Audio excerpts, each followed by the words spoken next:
एक बात ध्यान रखो अपने जीवन में कि जितनी भी गलत चीजें हैं, जितनी भी हैं, उनमें सब में कलयुग का वास है। इसीलिए अपने जीवन में प्रयास करें कि इन सब चीजों को छोड़ें। और आप नहीं जानते कि आपके ये कर्म करने के कारण से आप नहीं बिगड़ते, पूरा समाज बिगड़ता है। आपको देख करके छोटे छोटे बच्चे भी इन चीजों को खाना प्रारंभ कर देते हैं। जिन बच्चों की अभी आयु पढ़ने की है, मैंने इसी स्थान पर उन बच्चों को ये सब चीजें करते हुए देखा है, मन को धक्का लगता है कि आखिर आपका समाज अपने बच्चों को प्रदान क्या कर रहा है, आप दे क्या रहे हो समाज को।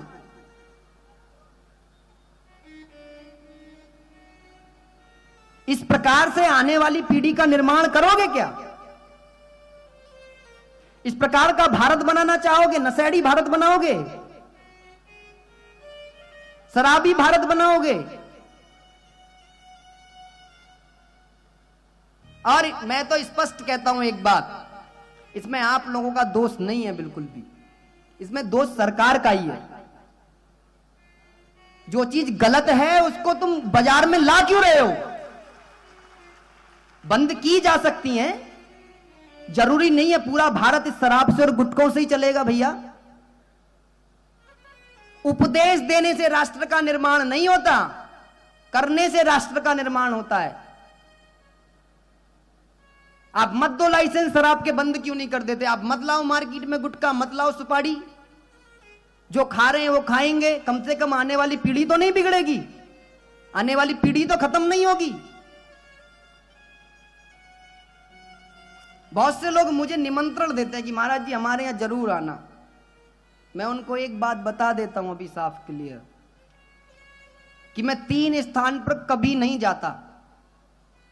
पहला स्थान, यदि बच्चे के जन्मदिन का कार्यक्रम है और उसमें केक कट रहा है तो मैं कभी उस कार्यक्रम में नहीं जाता।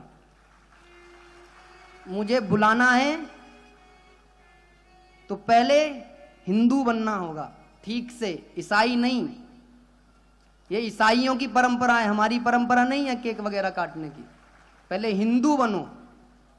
यदि किसी हिंदू संत को, हिंदू कथावाचक को, हिंदू आध्यात्मिक व्यक्ति को अपने आप बुलाना चाहते हो या अपना स्टैंडर्ड बढ़ाना चाहते हो तो पहले ठीक से हिंदू बनो।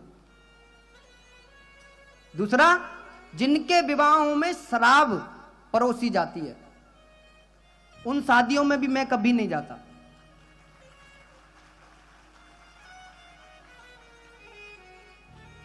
और आजकल एक फैशन और चला है, पहले 2 नियम थे, तीसरा और लागू कर दिया है मैंने।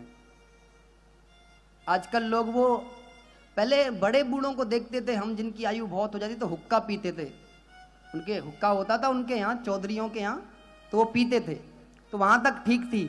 आजकल युवा पीढ़ी शादियों में हुक्के रखने लग गई साहब कि हुक्के हुक्के पिएंगे। अब तुम्हारा राम भला, मतलब तुम करना क्या, क्या बनाना चाह रहे हो? शादी कर रहे हो, शादी जैसे पवित्र बंधन में अपने बेटी बेटे को बांध रहे हो तुम लोग हैं। वो ऐसा सबसे पवित्र संबंध है, इस पवित्र संबंध में भी तुम मतलब समझ बुद्धि काम नहीं कर रही, दिमाग काम करना बंद हो रहा है कि हमें क्या करना है। जिस शादी में साहब ठीक से यदि पी पी करके लोग ना पड़े तो उसे शादी नहीं मान रहे लोग। आजकल बाकायदा टेबल रखने लग गए लोग कि महाराज अलग अलग प्रकार की हैं। एक दिन मेरे मन में ऐसा विचार आया कि मैंने कि लोग बहुत सारे इसको पीते हैं तो कुछ मीठी सीटी सी लगती होगी, ये थोड़ा स्वाद वाद ठीक सा होगा, इस चक्कर में पीते होंगे।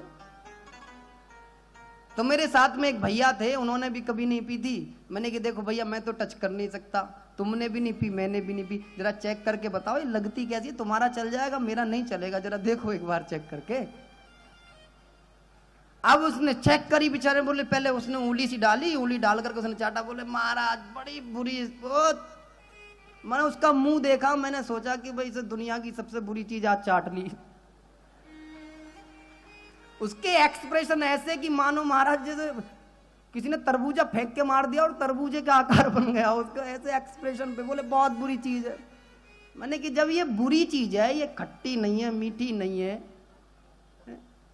अजीब इसका स्वाद है, तो इसको लोग पीते क्यों हैं?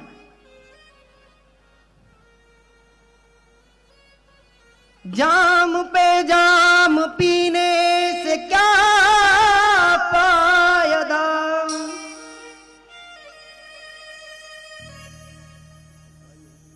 जाम पे जाम पीने से क्या फायदा।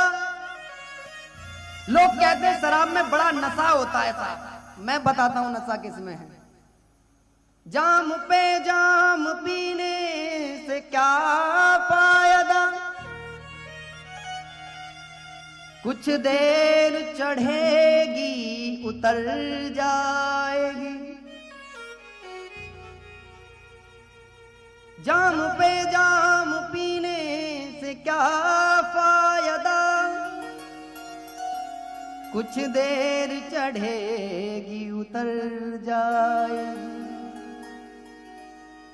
आ तुझे कृष्ण भक्ति का नशा चढ़ाता हूं मैं, दा उम्र नशे में गुजर जाएगी। पूरी जिंदगी नशा नहीं उतर सकता साहब, एक बार भी नशा नहीं उतर सकता, चढ़ा रहेगा।